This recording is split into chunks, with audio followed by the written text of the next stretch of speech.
I personally think any parent that is also considering teaching their child about real estate, teach them about being being a liquid landlord. Like just, buy some stock and sell options on the stock unless you really want to be a landlord. If you really want to collect rent and I didn't, my wife and I didn't enjoy it. We didn't enjoy collecting rent and dealing with tenants and worrying about whether or not somebody was going to die inside the house and then we'd have some big liability, or sometimes the tenant couldn't pay.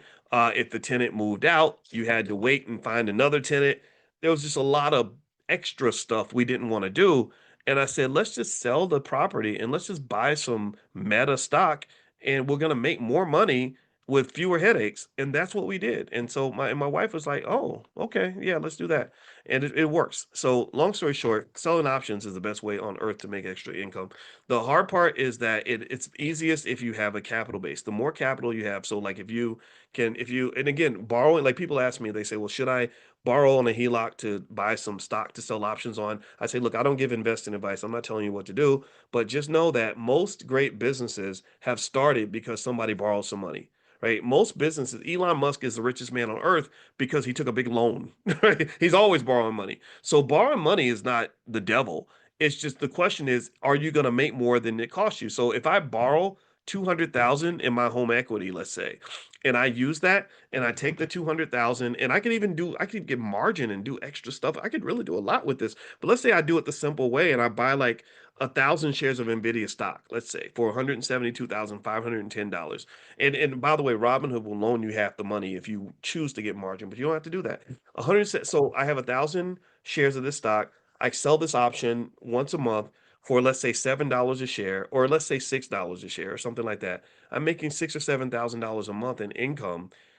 The loan is charging me whatever. Let's say it's charging me 5%. Or let's make it 10%. Let's say it's a high interest loan. 10% of 200,000 is what, $20,000. Divide that over the course of a year. You're talking about maybe let's say $1,600 a month or something like that. So I make 6 or 7,000. I pay the interest, which is 1,200, and then I pay the principal as well. I'm making a profit. This is a great business. Don't think that to have a business, you have to be out here working your butt off. That's the biggest thing I think is important to understand. A lot of people think that to start a business, you have to just work, and sometimes you do, for sure. But most of the people that make the most money don't actually really do any work. They just are strategic about positioning their assets and they let their assets do the work. So if I'm making money selling options on Nvidia, I'm not running Nvidia. I'm not making microchips or whatever this other stuff that they do. I'm benefiting from what other people are doing. So anyway, if you want to join us in class tomorrow, feel free. I put the link in the chat if you want to join at the discounted price. So feel free to take a look if it helps you and your family. All right, so let's see here. Can you do options on ETFs? Yes, you can. Let's see, Linda, what do you think about PGY and theme stock? I don't. Let's not look up stocks right now.